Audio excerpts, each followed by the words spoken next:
SABC News reporter Tumelo Machogo. Very good afternoon to you, Tumelo. Just tell us what's happening.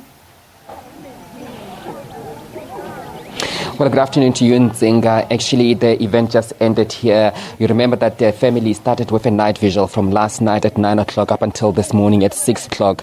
And also at around 10 o'clock, they had another commemoration, actually, just to mark that 1,000 days that they've been camping here outside this lily mine. You remember that they were camping inside the mine before they were removed by mine management to come and camp outside the mine. But they've been pushed away also from the mine. There are about 500 meters from that mine, but their families, they're saying that they're here because their loved ones have been trapped underground and also in that container for 6 years now. You remember that it happened on the 5th of February 2016. So next Saturday they'll be marking 6 years since the remains of those loved ones are still trapped there. They're saying that they are protesting by sitting at this camp outside the mine because they want government and also want mine management to do something about the container, to retrieve the bodies so they can bury their loved ones in peace. But also the people that were invited here were Action SA leader Herrick who has been actually helping them with legal fees because there are people that have been terrorizing them by just sitting here. But also Arqomanzi, which is a company that want to buy the mine and is one of the big creditors and also want to buy the mine. But let's speak to the CEO of that mine, Herrick. Neil, as Arqomanzi, you guys want to buy this mine, but do you guys have the funds to buy the mine? We know that you already gave these 600 employees that have lost their jobs in the two mines, 15,000 last year, each of them. But do you guys have the funds to actually start operating this mine and actually retrieve the container? And what is the plan? What do you guys have to actually ensure that we retrieve the container for the families, but also to rehabilitate the mine? Thank you, Tumelo, and good afternoon to your viewers. The short answer to your question about whether we have the funds and the plans to reopen the mines is yes. I'll go into a little more detail now. You're absolutely right that we paid over 637 employees an amount of 15,000 rand each last year. That was conditional upon one thing, them agreeing to support us in the business rescue. And I want to make it very clear that that was the first payment against the full amounts that are due to each of those employees. So whatever their claim was, so far they've received 15,000. The remainder of what is owed to them, they will receive on completion of the business rescue and once we're in control of the assets. Talk to me about the business rescue. How far is the process there?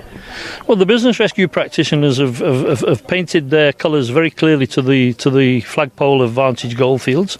They refuse to do anything while the litigation is ongoing, despite them having been ordered on 3 separate occasions to take steps to bring the business rescue to a quick conclusion. We cannot explain why they choose to take sides with Vantage, but there must be reasons for that. You may want to ask Vantage and the BRPs that question, why the BRPs do not do anything to do what the court has ordered them to do. Simplistically, what is happening is the BRPs appear to be more afraid of Vantage Goldfields than they are of the courts. And that's quite a ridiculous situation. The sad thing about this whole saga is that 5 years ago, a serious mining tragedy took place. And what has happened over the last almost 6 years now is that has developed into a very serious human tragedy. There are 3 families who still need justice and closure for their missing family members, and there are hundreds of former employees of the mines that are still looking to be re-employed. We have the funds in place, we have the plans in place, the business rescue practitioners know that. Vantage keep on pushing the narrative that we don't have the money, but that's just for their own selfish purposes. It's interesting that they're not here today, so that you can ask them the questions about their narrative around this whole story, and perhaps you should do so. Neil, just talk to us about the process now. Do you guys have the funds, but how long would you take if then the business rescue say, we approve your business rescue plan, and also then the mineral resources give you that section 11 yes, that you guys need to get to operate the mine? How long would the process take to retrieve the container, and how long would the process take to actually start operating in these 2 mines? That the people here in this community, they're still hoping that this mine is going to open very soon because they need jobs. Yes. Well, the business rescue practitioners, the next step for them is that they must publish amendments to the plans, as they have been ordered to do by the court. Once they've done that, there is a statutory period of around 10 days that the creditors of the companies have to consider and apply their minds to those plans. And then the practitioners must convene the meetings of creditors, at which the creditors will be allowed the opportunity to vote on whichever plan they prefer. Now, you know from the previous discussions we've had that Arqomanzi is the largest creditor in all three of the companies now, with the support of the employees, with the loan claims it's acquired, and with the support of many of the trade creditors who have also joined hands with us now. So once the creditors have had their say on the future of these mines, we will start immediately with our plans to mobilise the rescue of the 3 missing persons and also with the redevelopment of the mine.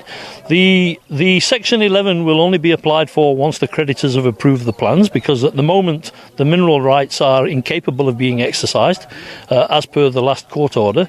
And we think that if the DMR have the desire, which we believe they do have, that Section 11 consent can be wrapped up within a period of 2 to 3 months maximum. And also, how long will the process take? Like, talk to me about months and days for the recovery of the container and for the mine to reopen. Let's say they give you tomorrow. How long will it take? If we could start with our operations tomorrow, it would take us approximately 6 months to get underground to the site where we would start looking for the container and the missing persons. While we're doing that, we will also commence with the redevelopment of the mine. Our plan is that from day one, after we're in control of the assets, we will produce the first gold in month 13. After that. So it's 12 months to produce first gold, but we would be looking to have some success in locating the container and the missing persons within 6 months of commencement. Neil, thank you so much for speaking to us there. That was Neil Herrick, is the CEO of Arqomanzi, here to support the families. They've been supporting these families, and every month they actually do support these families that are still camping out there with food, with water, and with other necessities that they might need to be able to be camped outside here. The families, they've been telling me, and we've been speaking to them throughout, and this is what they've been saying in Nzenga, that, you know what, they will camp out here until their loved ones are being brought to the surface, until their loved ones are being buried in dignity. That's when they will actually leave this place. But until then, they vow to stay here.